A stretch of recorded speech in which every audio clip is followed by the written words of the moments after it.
Hello everyone, this is Pranjal and you are watching Pathshala Rishikesh. तो आज हम बात कर रहे हैं UK PSC C SAT session की। इसी सेशन में कल कुछ बच्चों ने हमसे कहा था कि डीआई के क्वेश्चन करवाइए, तो आज हमने डीआई के जो क्वेश्चंस हैं उन पे फोकस किया है। और कुछ बच्चों ने कहा था कि मैथमेटिक्स के क्वेश्चन करवाइए, तो मैथ्स के क्वेश्चंस आज हम करवाने जा रहे हैं। कुछ क्वेश्चंस मैथ्स के होंगे। बेसिकली आपने ये नहीं करना है, आपने क्या करना है, पेपर में जो चीजें आसान लगे आपको ये ध्यान में रखना है कि 34 से 35 क्वेश्चंस आपके एकदम सही होने चाहिए। वो अब मैथ्स का क्वेश्चन हो, रीजनिंग का क्वेश्चन हो, जहां से भी वो 35 क्वेश्चन आपको मिले वो आपने कर लेना है। इस उसमें नहीं रहना है कि मैथ्स मैथ्स के करेंगे या रीजनिंग रीजनिंग के करेंगे। जहां से भी जो भी क्वेश्चन आपको इजी लगे और आपसे हो पाए, डुएबल हो, वो क्वेश्चंस आपने कर लेना है। चलिए देखते हैं डीआई का एक प्यारा सा सवाल। ये रहा आपकी स्क्रीन पे। क्वेश्चन में नीचे कहा गया है कि नीचे दिए गए दंड आलेख, इसको कहते हैं दंड आलेख, इंग्लिश में कहते हैं इसे बार ग्राफ और हिंदी में कह देते हैं दंड आलेख। ठीक है। 1960 से 1990 तक चित्रपट थिएटरों की संख्या में कितने प्रतिशत की वृद्धि हुई? तो 1960 आपने देखना है, 1960 में कितने थिएटर थे? तो आप बोलेंगे 1960 में से 2500 थिएटर थे। और 1990 में कितने थिएटर थे? तो आपने कहा 26,000 थे। जब आपसे बोल रहा है कितने प्रतिशत की वृद्धि हुई, तो 2500 से इतने हो गए, कितने बढ़ गए, कितने बढ़ गए ये निकालना है आपने। तो आपने 26,000 से जब 2000 घटाया तो 24,000 और 500 और घटाया तो आ गया आपके पास 23,500 थिएटर हो गए। कितने थिएटर बढ़ गए? बढ़ गए। तो आपने कहा 23,500 थिएटर बढ़ गए। कहां से बढ़े भैया? तो आपने कहा थे तो सर 2500 ही। तो ये भिन्न में आ गया, और भिन्न को जब भी प्रतिशत में बदलते हैं तो गुणा 100 करते हैं। 10 20 10 20, 5 से काट लो, 5 चौके 20, 5 सते 35, 5 से भी काट सकते हो, 5 दूनी 10, 5 से ये कट गया और ये आ गया आपके पास 940%। आ गई बात समझ में? इस तरह से बहुत ही आसान क्वेश्चन होता है। जो भी आपके पास क्वेश्चन लिखा हुआ है उसे आपने सही से रीड करना है। और आपसे परसेंटेज पूछता है, 2-3 चीजें पूछता है वो यहाँ पे, बस इनका ध्यान रखना है। पहला परसेंटेज चेंज पूछता है, परसेंटेज चेंज पूछता है, एवरेज पूछता है, एवरेज पूछता है।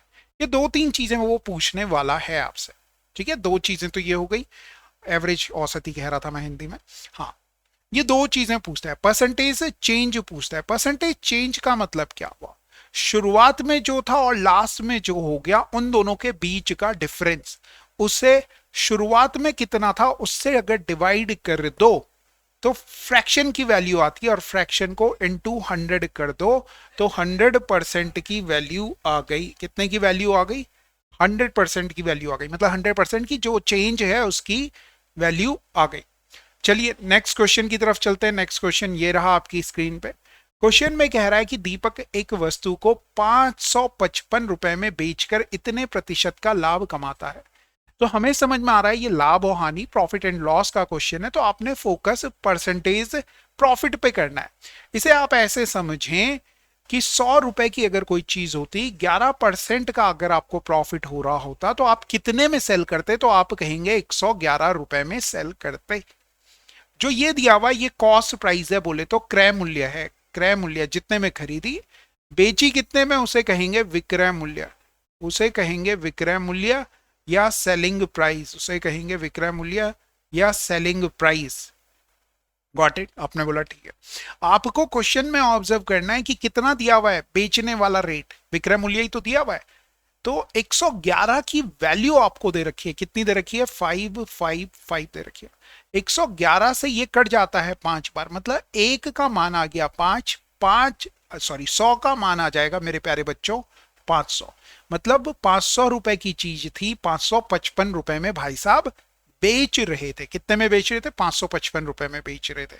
कह रहा है कि अगर 455 रुपए में बेचते, भाई 500 रुपए की चीज है, अब आप 455 में बेचोगे तो आपको क्या हो रहा है? तो आप बोलेंगे सर लॉस हो रहा है। कितने का लॉस हो रहा है?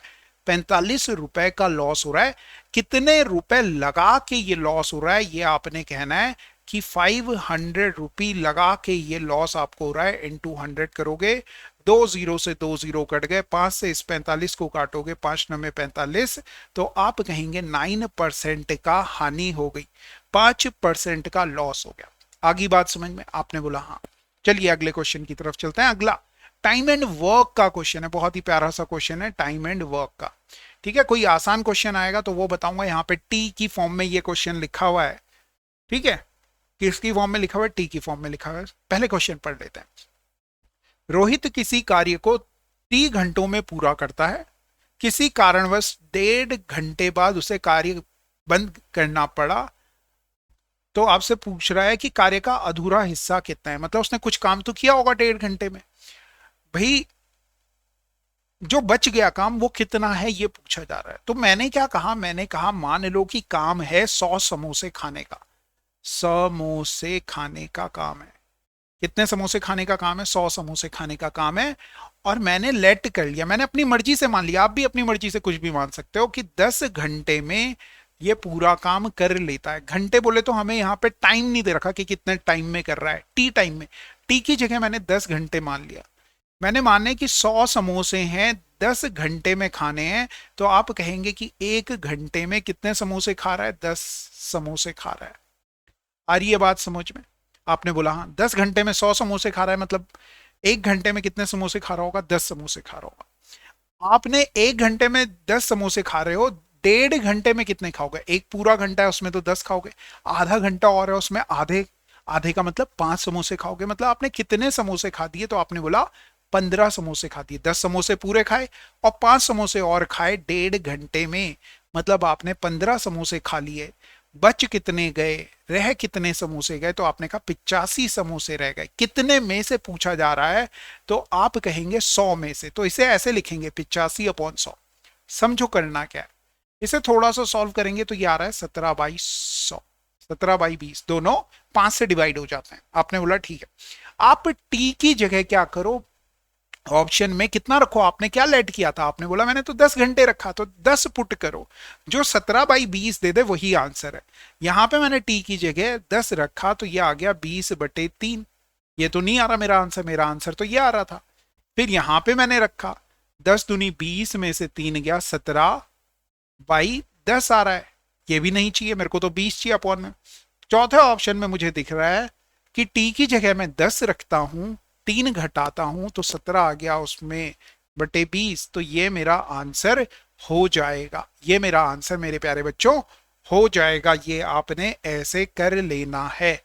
Got it? समझ में आ गई आपको बात? आपने बोला बिल्कुल सही, समझ में आ गया है। अगला क्वेश्चन देखिए भैया, लुप्त पदों को प्राप्त कीजिए, है ना। मतलब जो टर्म्स नहीं दी हुई है उनको आपने फाइंड आउट करना है। कोडिंग डिकोडिंग का बहुत ही प्यारा सा सवाल है। तो आपने सबसे पहले नंबरिंग करनी है। मैंने बार बार आपसे कहा है कि आप नंबर लिख भी सकते हो, नहीं लिखे हुए याद कर लो। ठीक है, जैसे मैं लिखता हूं, और मैंने आसान वाले देखना है। जैसे मेरे को पता है A1 होता है, B2 होता है, C3 होता है, मेरे को यही याद थे। तो मेरे को दिख रहा है इनके बीच में ना 2 का गैप है, इनके बीच में ना 2 का गैप है, मतलब सी के बाद फिर 2 का गैप आएगा।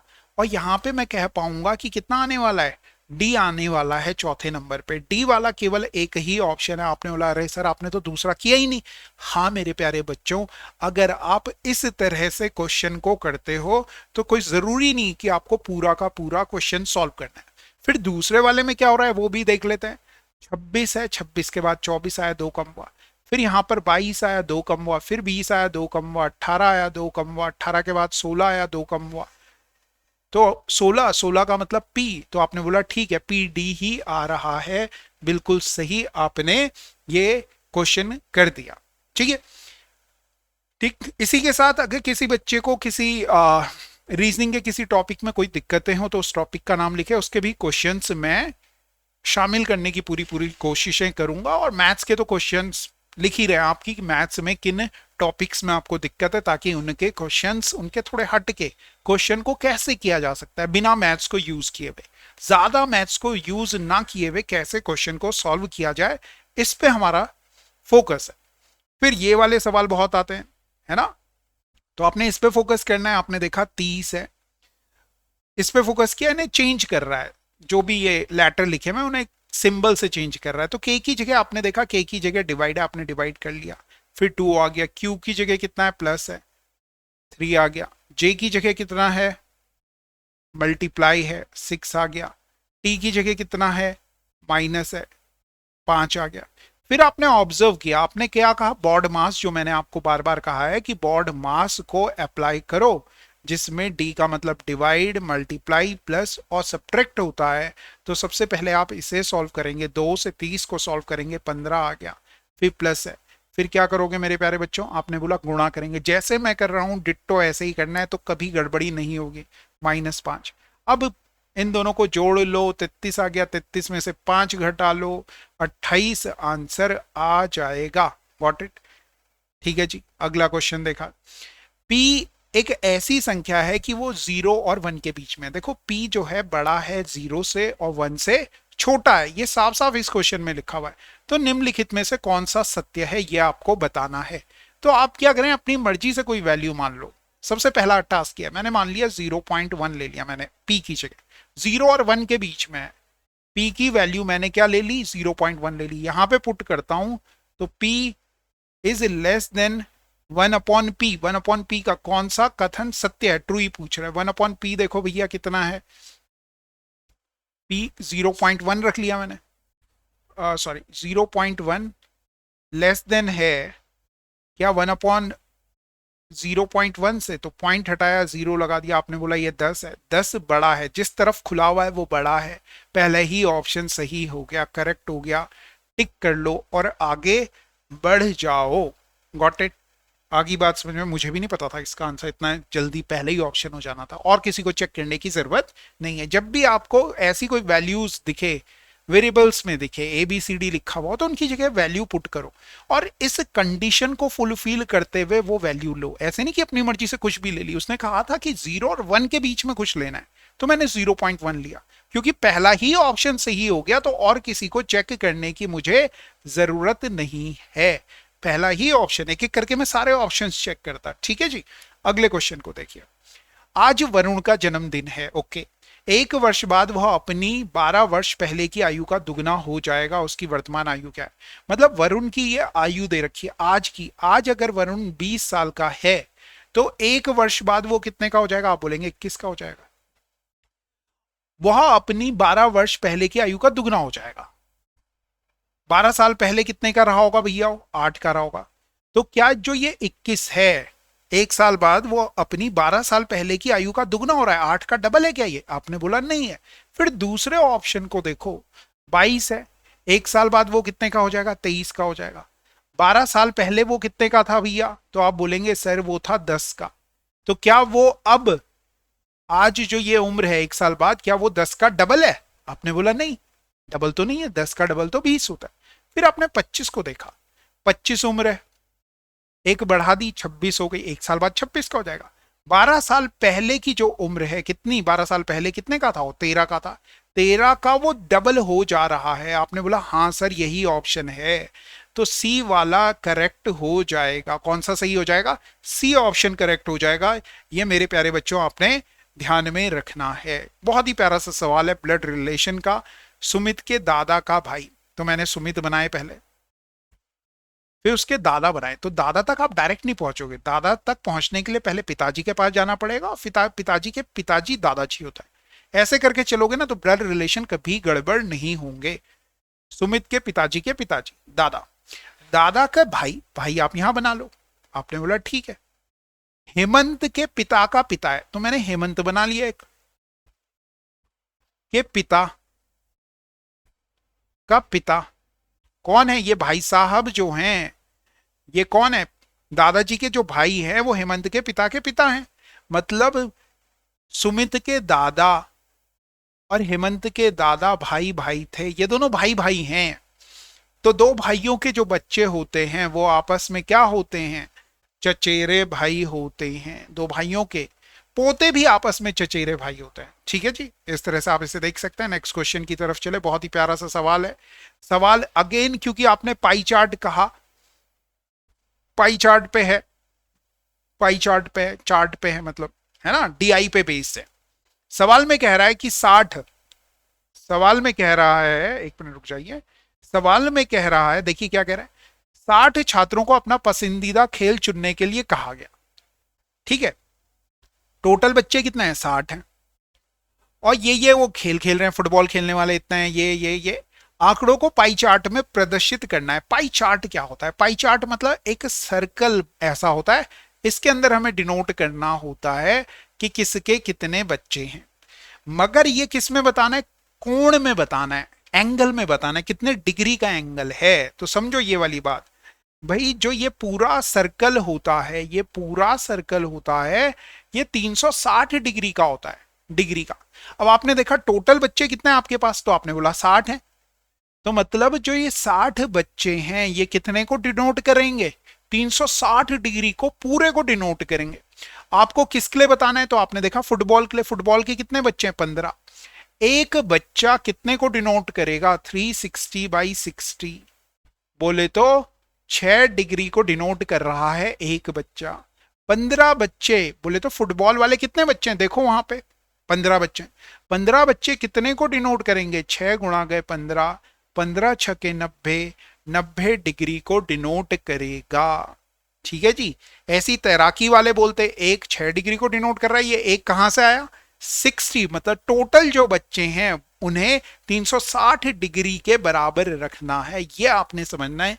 ऐसे आप इस क्वेश्चन को कर सकते हैं। अगला क्वेश्चन दिल के बहुत ज्यादा करीब है, समझिए इसमें क्या कह रहा है। सवाल आपके पास ये रहा, इस तरह से है।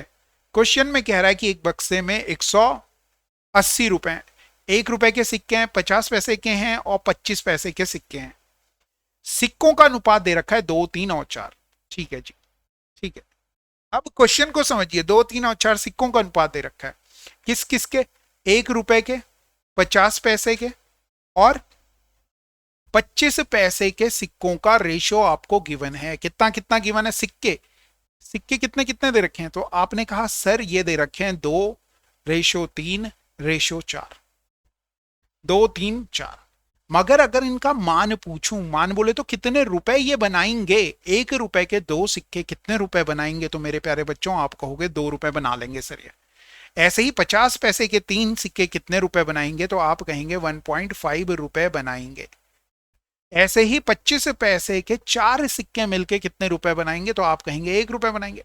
इस हिसाब से तो आपके पास टोटल कितने रुपए होने चाहिए? 1 रुपए, 3 रुपए, 4 रुपए, 4.5 रुपए।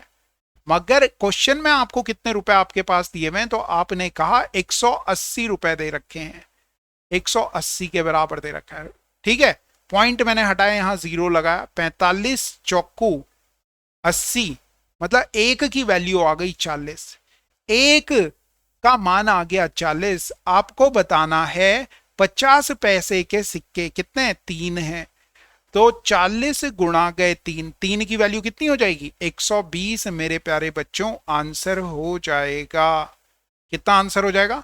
120 आंसर हो जाएगा। कहां से आया? ये आ गया जी आंसर, ये आ गया आंसर। ठीक है, एक की वैल्यू कितनी है? 40 है, तो 3 की वैल्यू कितनी हो जाएगी? 3 गुणा गए 40, बोले तो 120। ये क्वेश्चन क्योंकि पीएससी का बहुत ज्यादा फेवरेट है।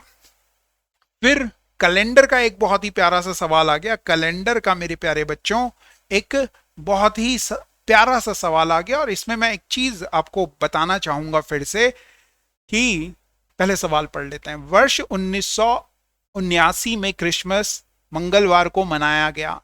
निम्नलिखित में से किस वर्ष यह पुनः उसी दिन मनाया जाएगा? ये सवाल वैसे 2-3 तरीके से पूछा जा सकता है। वो बेसिकली ये कह रहा है कि वही कैलेंडर किस और साल का भी होगा, उसी दिन मनाया जा रहा है, मतलब किस और साल का भी होगा। तो कोई साल कब रिपीट करता है? मतलब मान लो कि ये 2024 में हमने एक कैलेंडर खरीदा, यही कैलेंडर हम आगे आने वाले किन सालों में यूज कर सकते हैं? डिट्टो, मंडे उसी दिन, ट्यूसडे उसी दिन, ये आपको बताना है। तो इसके लिए सीधा सीधा सा ये जो मैं लिखने वाला हूं इसे आपने याद रखना है कि जो लीप ईयर होता है, जो लीप ईयर होता है, बोले तो अधिवर्ष जो होता है वो 28 वर्ष के बाद रिपीट करता है। लीप वर्ष जब भी होगा तो 28 साल के बाद रिपीट करेगा। स्क्रीन शॉट जरूर ले लेना इसकी। फिर सिंपल ईयर, सिंपल ईयर बोले तो नॉर्मल ईयर, सिंपल ईयर बोले तो नॉर्मल ईयर जो है वो वाला नॉर्मल ईयर जो कि नॉर्मल ईयर से ही पहले आ रहा है, सिंपल ईयर से ही पहले आ रहा है। सिंपल का मतलब नॉर्मल से ही है मेरा, लीप ईयर नहीं है जो। वो वाला सिंपल ईयर जो कि सिंपल ईयर्स के बाद आ रहा है, वो मेरे प्यारे बच्चों 11 वर्ष के बाद रिपीट करता है। फिर वो वाला सिंपल ईयर बोले तो नॉर्मल ईयर, जो कि किसके बाद आ रहा हो, लीप ईयर के बाद आ रहा हो, वो कितने सालों के बाद रिपीट करता है, तो वो 6 वर्ष के बाद रिपीट करता है। अब आप बोलेंगे ये सवाल में क्या बताना होगा। इस 1979 को देखो, 1979 है, ये कैसा ईयर है, नॉर्मल ईयर है। इससे पहले वाला साल कौन सा था, 1978, ये भी क्या है, नॉर्मल ईयर है। तो ये वाला जो साल है, ये कितने साल के बाद रिपीट करेगा, तो आप कहेंगे 11 साल के बाद रिपीट करेगा। तो 1990 में भी यही कैलेंडर होगा। आ गई बात समझ में। एक और चीज बताओ, आप सबके लिए सवाल है क्वेश्चन नंबर 10 में ही, 2024 के बाद ऐसा कौन सा साल आएगा जो एग्जैक्ट 2024 जैसा ही होगा। अब आपने बोला 2024 कैसा साल है, खुद देखो कैसा है, मैं नहीं बताऊंगा इसका आंसर, आपने देखना है। ये नीचे जो 3 चीजें मैंने लिखी हैं, इन पे आपने फोकस करना है, इनका स्क्रीनशॉट जरूर लेना है ताकि याद रहे, देख सकें आप। इसके बाद बहुत ही प्यारा सा सवाल आया, यदि एक भिन्न के अंश तथा हर दोनों में से 5 घटाया जाए तो भिन्न का मान 1/2 हो जाता है, ऐसा क्वेश्चन में लिखा हुआ है, बिकम्स इतना। यदि अंश तथा हर में दोनों में कितना 2 जोड़ा जाए तो भिन्न का मान 2/3 हो जाता है। यहां पे 2/3 लिखा हुआ है, ठीक है जी, आपने बोला बिल्कुल। तो ये फ्रैक्शन की बात कर रहा है, ऐसे फ्रैक्शंस आपने देखने हैं। पहले क्या कहा, पहली कंडीशन दी कि न्यूमरेटर और डिनोमिनेटर दोनों में से 5 घटाना है, और कितना हो जा रहा है, वो 1/2 हो जा रहा है। मैंने इन दोनों में से, ये न्यूमरेटर और ये डिनोमिनेटर, अंश और हर दोनों में से कितना घटा लिया, 5 घटाया। तो 14 में से मैंने 5 घटाया, 14 में से 5 घटाया तो आ गया 9, और 19 में से 5 घटाया तो आ गया 14। क्या ये 1/2 हो रहा है, आपने बोला नहीं हो रहा है, तो ये ऑप्शन तो बाहर हो गया। दूसरे ऑप्शन पे गए, इसमें से 5 घटाया 10 आ गया, डिनोमिनेटर में से 5 घटाया 12 आ गया। क्या ये 10:20 1:2 हो रहा है, आपने बोला नहीं ये भी नहीं हो रहा। इसमें से 5 घटाएंगे 0 ही हो जाएगा, ये 4 हो गया। क्या ये हो रहा है, ये भी नहीं हो रहा। केवल और केवल इसी में हो रहा है, क्योंकि 3 में नहीं हो रहा है तो यही बचा, इसलिए ये होगा। 12 में से 5 घटाओगे मेरे प्यारे बच्चों 7 आ गया, 19 में से 5 घटाओगे तो आ गया 14, अनुपात देखोगे तो 1/2 हो गया। अब आपने बोला दूसरी कंडीशन भी चेक करो, दोनों में कितना जोड़ा जा रहा है, 2 जोड़ा जाए, 2 जोड़ दें, किसमें, इसी में 2 जोड़ रहे हैं। 12 में 2 जोड़ा तो 14 हो गया, 19 में 2 जोड़ा तो 21 हो गया। दोनों का जो अनुपात है 7 से दोनों कटते हैं, 2/3 आ जाएगा। कितना आ जाएगा, 2/3 आ जाएगा। मतलब ये एक ऐसा ऑप्शन हो गया जो कि दोनों की दोनों कंडीशन को फुलफिल कर रहा है। किसी क्वेश्चन में अगर मेरे प्यारे बच्चों आपको कोई चीज समझ नहीं आई तो वो भी आप कमेंट कर सकते हैं, आप कह सकते हैं कि सर ये वाले क्वेश्चन में ना समझ नहीं आया। मगर एक और चीज देखना कि जो भी क्वेश्चंस हम कर रहे हैं उन क्वेश्चंस को आप करें जरूर, इस तरह से करें तो फिर आपको आसानी होगी। देखिए क्या कह रहा है क्वेश्चन नंबर 12, इसमें यह कह रहा है कि यदि एक कूट भाषा में ग्रेस्प को ये लिख रहे हैं, आपने बोला ओके ग्रेस्प को लिख रहे हैं, मतलब कोडिंग डिकोडिंग के आपको एक और चीज मिल रही है। बहुत क्वेश्चन आ रहे हैं, तो देखो 7 होता है, 18 होता है, 1 होता है, 19 होता है, 16 होता है। ये देखोगे 2 हो गया, 13 हो गया, 22 हो गया, 14 हो गया और 11 हो गया। 7 से 2 हो रहा है, कितना कम हो रहा है, आपने बोला 5 कम हो रहा है। 18 से 13 हो रहा है, कितना कम हो रहा है, 5 कम हो रहा है। 1 से 22 हो रहा है, कितना कम हो रहा है, 5 ही कम हो रहा है, ज्यादा टेंशन मत लो। 19 से 1 से 22 हो रहा है, 4 कम हो रहा है, यहाँ तो 1 कम हुआ, 26 नहीं नहीं नहीं पूरा हो रहा है, 5 कम हो रहा है। 19 से 14 हो रहा है, 5 कम हो रहा है। 16 से 11 हो रहा है, 5 कम हो रहा है, सब में 5 कम हो रहा है। तो आपने क्या किया, क्रेन में देखा, नंबरिंग लिख रहा हूं, 3 होता है, 18 होता है, 1 होता है, 14 होता है, 5 होता है। 5 से 5 कम किया, 0 आ रहा है। 0 मतलब Z लिख लो, Z वाले कितने ऑप्शन है, केवल केवल एक ही ऑप्शन है। आपने बोला अरे मास्टर सीधे आंसर कैसे बता देते हो, पीछे से क्यों चेक किया। अब मैं पीछे से कर रहा हूं तो तुम भी तो कर सकते हो ना पेपर में पीछे से, ठीक है। राइट हैंड साइड से चेक कीजिए, लेफ्ट हैंड साइड से कीजिए, जहां से आपको कंफर्टेबल लगे, जहां से आपको लगता है कि आंसर आ सकता है वहां से कीजिए। और एक और चीज, ये जो पेपर है ये प्रीवियस ईयर 2021 में जो यूकेपीएससी ने पेपर लिया था वही डिट्टो पेपर है, उसी को सॉल्व कर रहे हैं। क्वेश्चन नंबर 13 देखिए, एक किताब को घड़ी कहा जाता है, घड़ी को बैग कहा जाता है, बैग को डिक्शनरी कहा जाता है, ये कहा जाता है ऐसा किसका उपयोग किताब ले जाने के लिए करते हैं, किसका उपयोग किताब ले जाने के लिए करते हो? तो आपने कहा बैग का, मगर बैग को क्या कहते हैं? तो आपने कहा बैग को डिक्शनरी कहते हैं, तो आंसर आ जाएगा डिक्शनरी। आ गई बात समझ में? आसान क्वेश्चन है, जल्दी करो आगे बढ़ो, क्या दिक्कत है?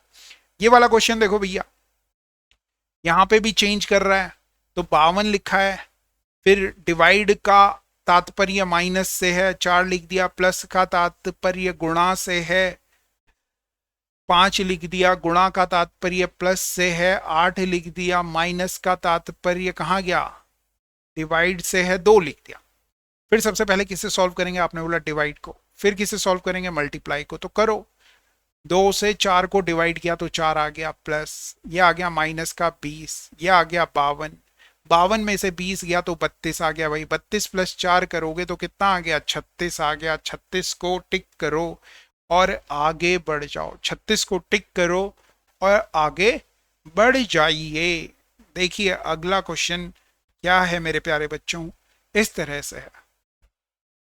क्वेश्चन किसका है? डायरेक्शन सेंस का क्वेश्चन है, डायरेक्शन सेंस का क्वेश्चन है। और बार बार एक ही बात कह रहा हूं कि कोई टॉपिक अभी भी आपको लगता है कि नहीं समझ में आ रहा है, इसके क्वेश्चन भी कीजिए, तो वो क्वेश्चंस भी कमेंट करके जरूर हमें बताइए।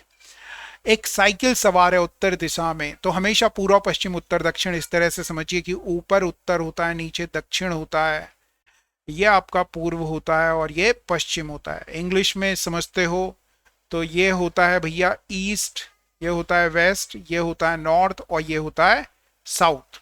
ठीक है, कहीं भी अगर आपने देखा एक साइकिल सवार उत्तर दिशा में 30 किलोमीटर चलता है, तो ये पॉइंट है, 30 किलोमीटर चलता है उत्तर दिशा में, उत्तर में 30 किलोमीटर जाता है, फिर पूर्व दिशा में मुड़कर, पूर्व दिशा में मुड़कर 40 किलोमीटर चलता है, पूर्व दिशा में मुड़कर 40 किलोमीटर चलता है, पुनः अपने दाहिने मुड़ता है, दाहिने मुड़ता है और कितने चलता है? 20 किलोमीटर चलता है।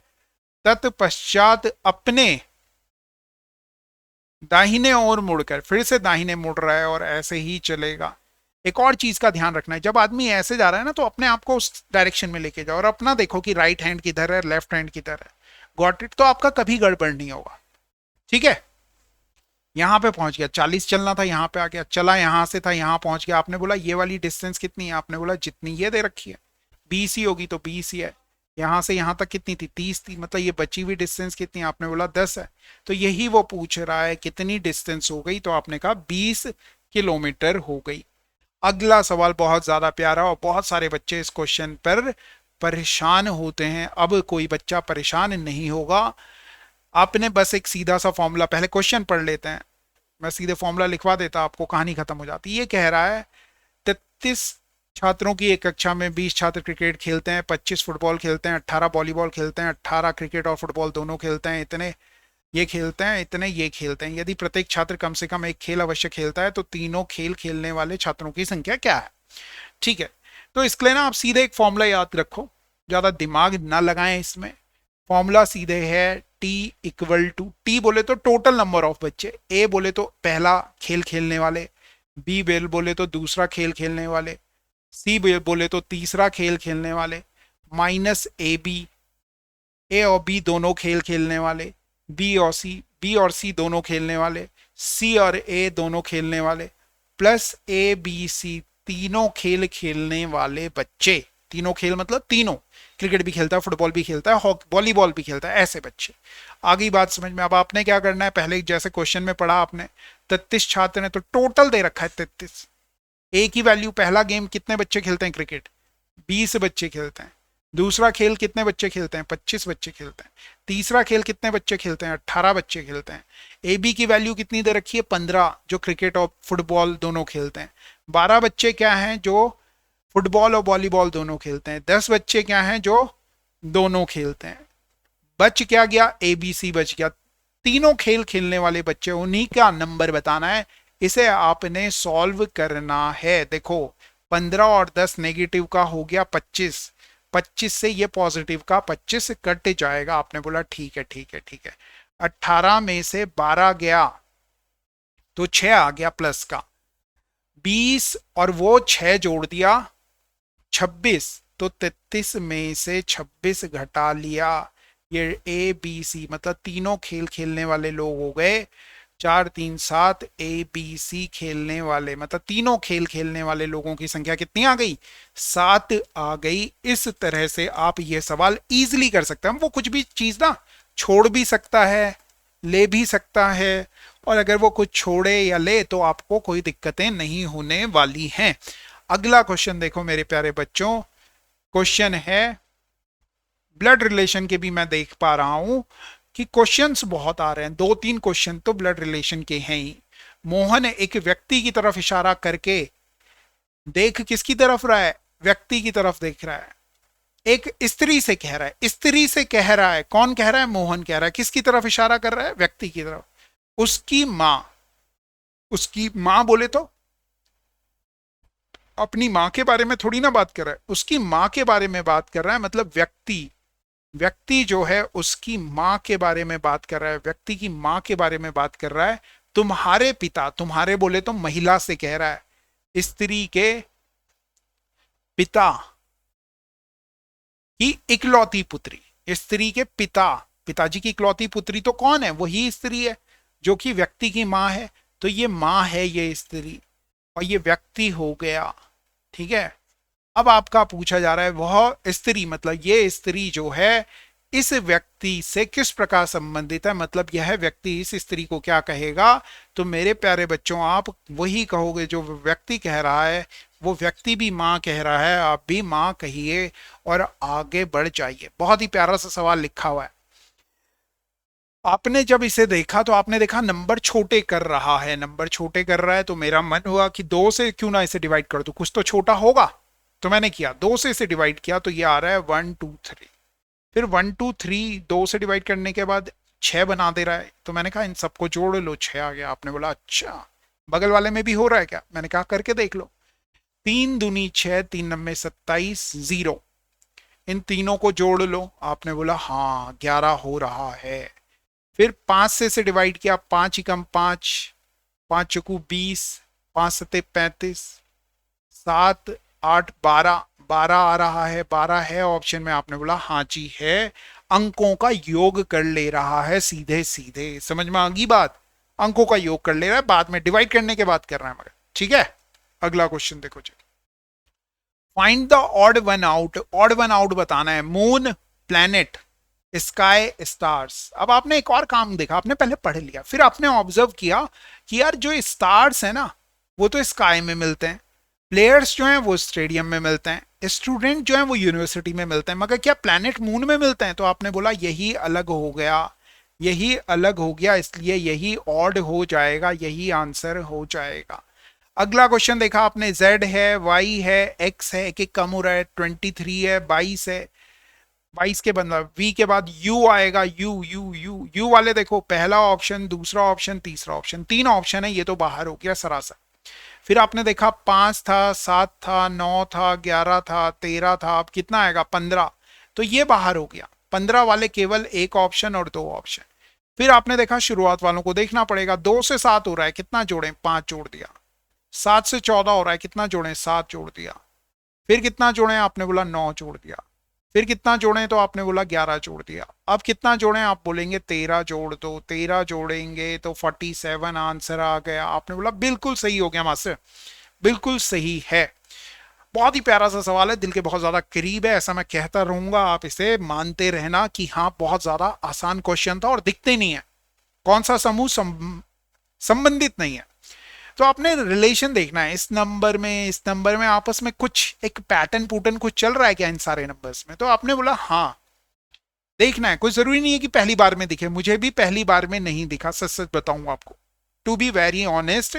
दूसरी तीसरी बार में दिखा और मुझे 2-3 लॉजिक दिखे, एक लॉजिक तो दिखा ही नहीं, 2-3 लॉजिक दिखे। पहला लॉजिक मुझे ये दिखा कि भाई 1 की 2 में गुणा कर दी तो 2 आ गया, 3 की 2 में गुणा कर दी तो 6 आ गया, 2 की 2 में गुणा कर दी तो 4 आ गया, 3 की 3 में गुणा करेंगे तो 7 नहीं आता, इसलिए ये अलग हो गया है। दूसरा लॉजिक मैंने पता नहीं क्या लिखा था, एक और लॉजिक मैंने लिखा था, ठीक है, तो वो भी आप कर सकते हैं, मतलब वैसे भी आप सोच सकते हैं कि हाँ हो रहा है वैसे ही कुछ, ठीक है, दूसरा लॉजिक भी आप कर सकते हैं, एक तो गुणा करके आ रहा है, ये होगा, ऐसे कर सकते हैं। चलिए नेक्स्ट क्वेश्चन पे चलते हैं, एक लॉजिक से ही काम हो गया।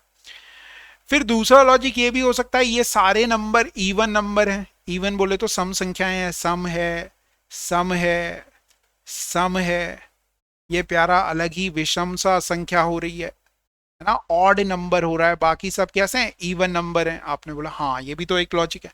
ऐसे ही 2-3 और मिले थे, मुझे मिल नहीं रहे अभी, दिमाग में चल नहीं रहा, कोई नहीं, अगर आपको पता लगता है कोई और लॉजिक तो आप कमेंट करके बता सकते हैं कि सर ये भी तो रहा, ठीक है। क्वेश्चन नंबर 23वां देखा आपने, भाई जब भी आपके पास ऐसे नंबर हो और आपसे कहे कि भाई ये नंबर पूरा का पूरा किससे डिवाइड होता है, 8 से डिवाइड होता है, तो आपने केवल लास्ट की 3 डिजिट देखनी है। क्यों देखनी है, क्योंकि 8 जो होता है वो 2 की पावर 3 होता है, केवल 2 के लिए देखते तो केवल एक डिजिट देखते, मगर 2 की पावर 3 है, मतलब लास्ट की कितनी डिजिट देखनी पड़ेंगी, 3 डिजिट देखनी पड़ेंगी। आगे बात समझ में, उसमें भी अगर ये नंबर इवन नंबर हो जाए, इस साइड से देखोगे तीसरा नंबर जो है अगर इवन हो जाए, बोले तो सम संख्या हो जाए, तो आपने यहां पर देखना है कि ऐसा कोई नंबर जो कि रखने पे ये सीधे 8 से डिवाइड हो जाए, लास्ट 2 डिजिट। तो मैंने देखा 0 4 नहीं होता, 14 नहीं होता, 24 होता है, 24 के 8 से डिवाइड होता है, आपने बोला हाँ होता है, तो 2 सबसे छोटी संख्या हो जाएगी, जो यहां पर पुट करने के बाद ये संख्या 8 से डिवाइड हो जाएगी, ठीक है।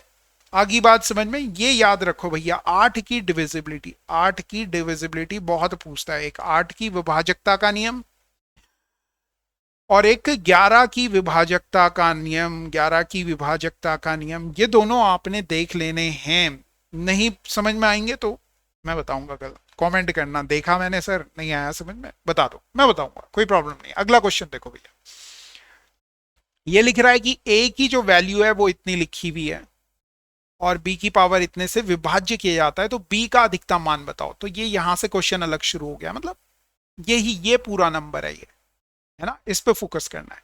81 जो होता है वो 3 की पावर 4 होता है, ये होता है 13 गुणा गए 3 की पावर 2, 13 नब्बे 117 होता है, फिर 7 नब्बे 63 होता है, 46 को तो क्या ही लिखूं, 23 गुणा गए 2 होता है। तो देखो 3 कहां कहां पे, 3 की पावर 4 यहाँ है, 3 की पावर 2 यहाँ है, 3 की पावर 2 यहां पर है, तो टोटल जो आ गया 4 2 6 2 8, आपसे पूछ रहा है 3 की पावर बी, और बी का अधिकतम मान क्या हो सकता है जिससे ये नंबर डिवाइड हो जाए, तो आप लिखेंगे 3 की पावर 8 से ये नंबर डिवाइड हो जाएगा मेरे प्यारे बच्चों।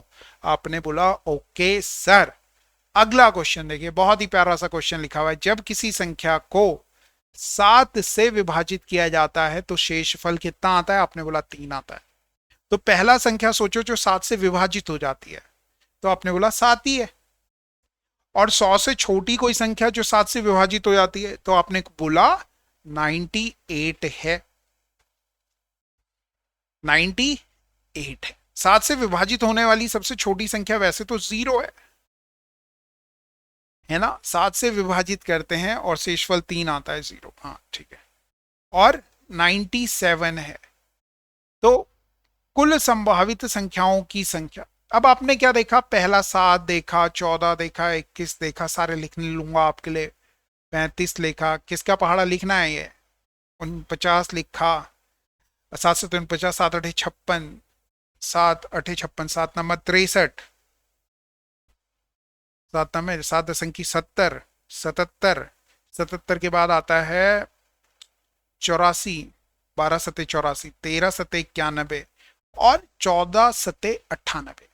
कितनी संख्याएं हो रही हैं, 7 से और 98 तक गया तो 14 संख्याएं हो रही हैं, मगर इसको नहीं ले रहे हैं वो, ठीक है जी 98, मगर आपसे कह रहा है कि 3 शेषफल भी बचना चाहिए, मतलब इन संख्याओं में कितना जोड़ दें, कब 3 शेषफल बचेगा? जब 3 जोड़ देंगे, 10 हो गया। 10 को अगर 7 से डिवाइड करोगे तो कितना शेषफल बचेगा? 3 बचेगा।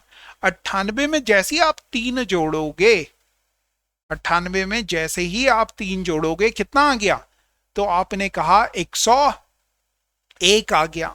उससे 7 से डिवाइड करोगे, 3 रिमाइंडर बचेगा।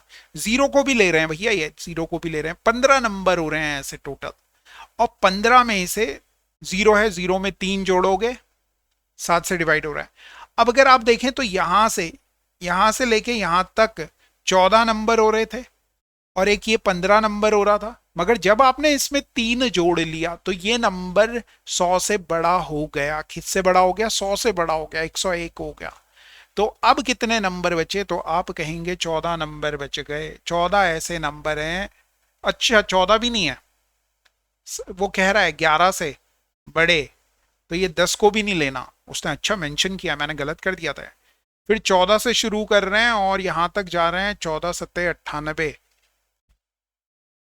तो पहले ही नंबर थे 14, एक कम किया 13, 13 में से भी एक कम कर दिया, 12 आंसर आ जाएगा। एक बार खुद से करने की कोशिश करना, समझने की कोशिश करना, नहीं आएगा तो फिर से बताता हूं।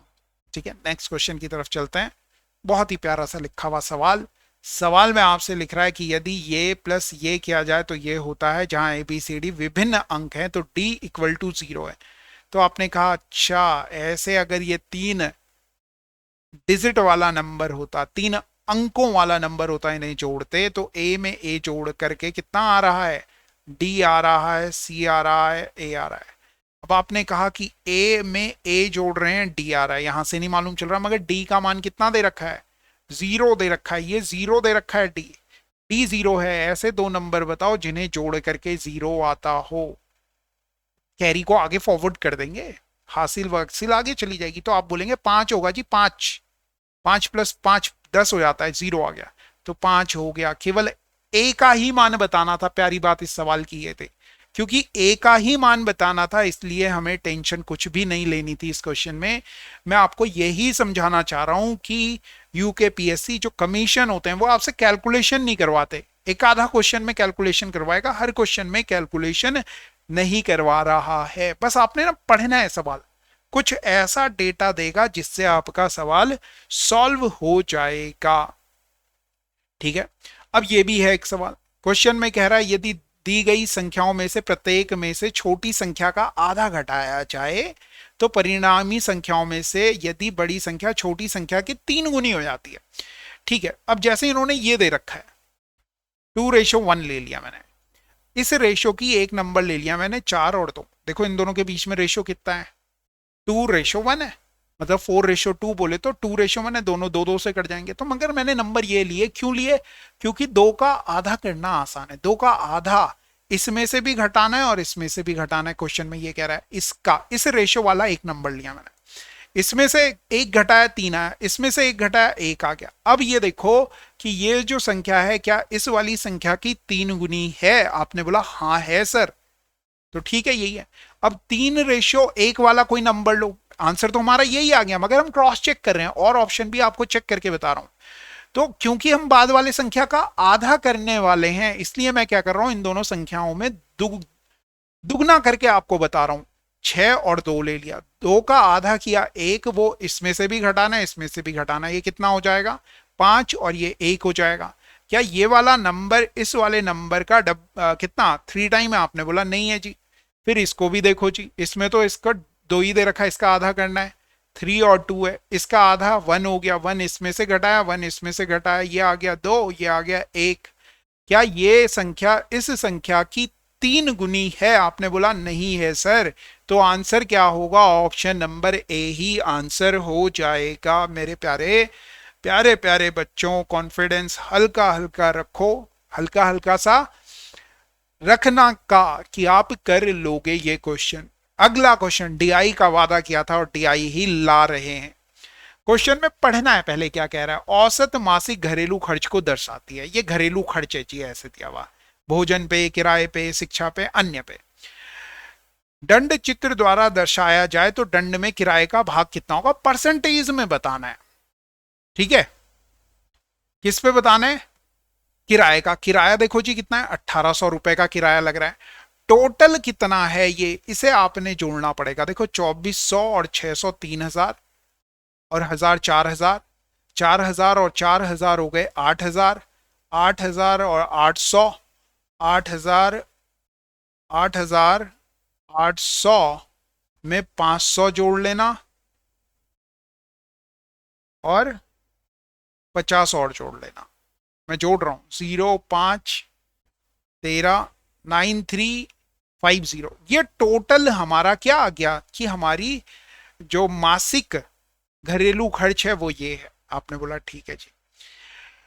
किराए का भाग कितना है, तो आपने बोला 1800 रुपए का किराया लग रहा, कितने में से, 9350 में से। इसे प्रतिशत में बदलना है, प्रतिशत में बदलोगे थोड़ा सा काटा पीटी होगी। मोटा मोटी देखो तो 18 से ये कट जाना है, 18 पंजे 90, मोटा मोटी कहा मैंने, 0 से ये कट जाता, ये 5 से ये काट लोगे, 5 दूनी 10, मतलब 20% के करीब आएगा, 20% के करीब। उससे ज्यादा है नीचे, क्योंकि ये 90 नहीं था ना, तो आप कहेंगे 19.25% आंसर आ जाएगा। अप्रोक्सीमेशन से ये सवाल कर लिया हमने। हमें 18 का पहाड़ा आता था, 18 पंजे 90 होता था, 5 पॉइंट समथिंग आएगा, तो हमने 5 मान करके उससे ऊपर सॉल्व किया और लगभग लगभग आंसर निकाल लिया। तो आपने बोला वाह, मजा आया, समझ में आया आपको? आपने बोला बिल्कुल सर समझ में आया है। एक ये सवाल है जो थोड़ा सा प्यारा सवाल है और मैं आज थक चुका हूं, ठीक है, तो क्या करूंगा, ये वाला सवाल करूंगा कल, या अभी करता हूं, चलो छोड़ो यार, तुम परेशान होते हो। देखो क्या हो रहा है इस सवाल में। सवाल देखिए, क्वेश्चन में कह रहा है कि किसी वर्ष की मुंबई और दिल्ली की जनसंख्या 1000 को दर्शाता है। दंड आरेख, दंड आरेख मतलब ये जो बार ग्राफ बने हुए ना, इसकी बात कर रहा है। कोष्टक के अंक जनसंख्या में पुरुषों की संख्या, पुरुषों का प्रतिशत बताता है, मतलब ये बता रहा है पुरुष।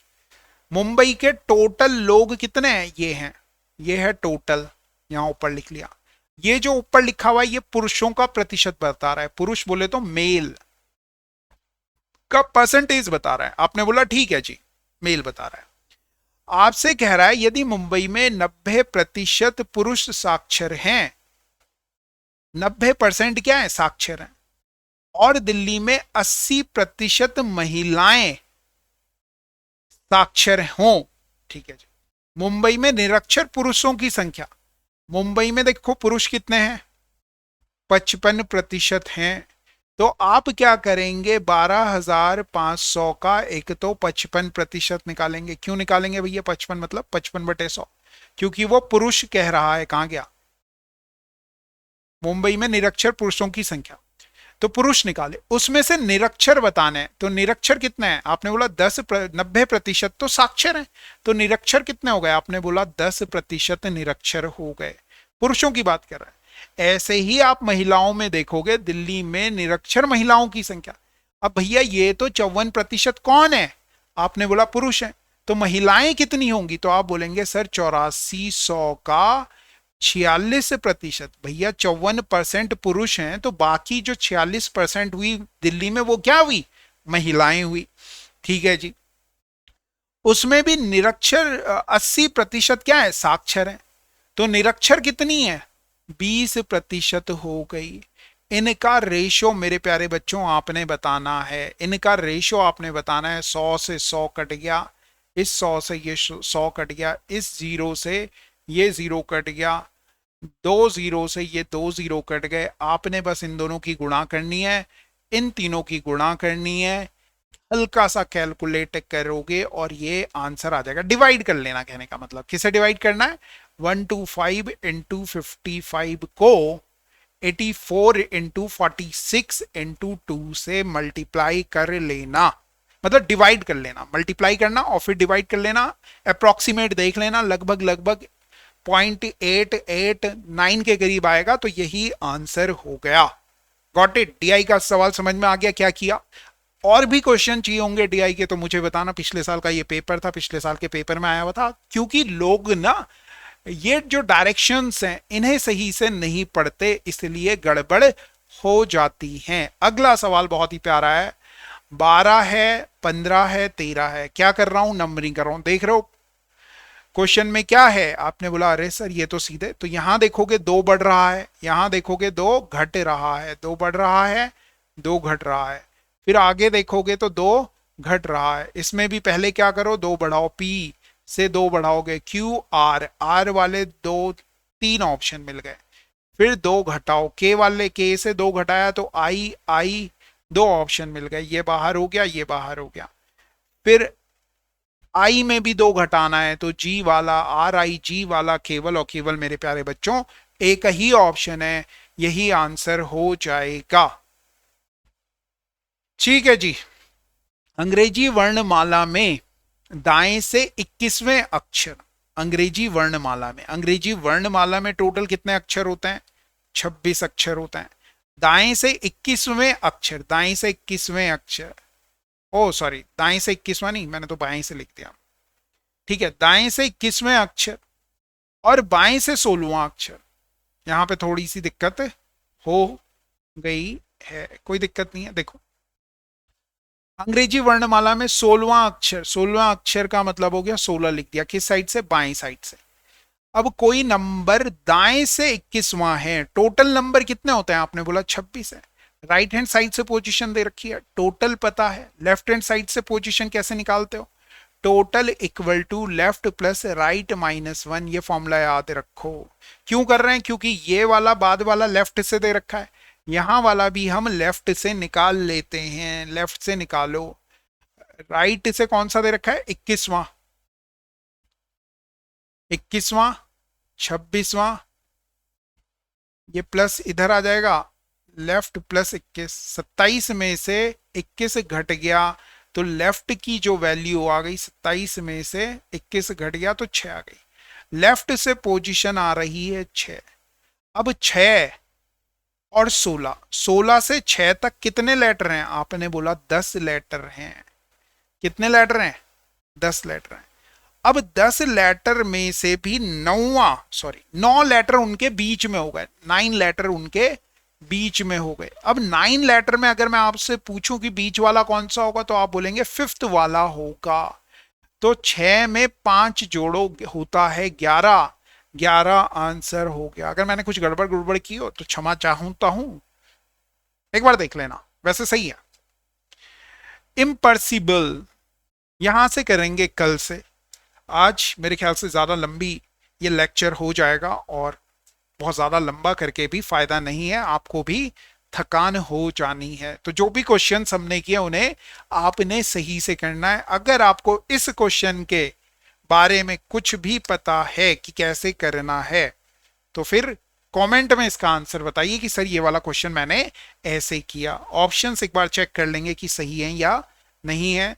चलिए फिर, थैंक यू वेरी मच। और कोई नया टॉपिक जो आपको लगता है कि नहीं आता है तो उसके बारे में जरूर कमेंट कीजिएगा। बने रहिए पाठशाला ऋषिकेश के साथ। Thank you very much, have a nice day. पढ़ते रहो, करते रहो। जय हिंद।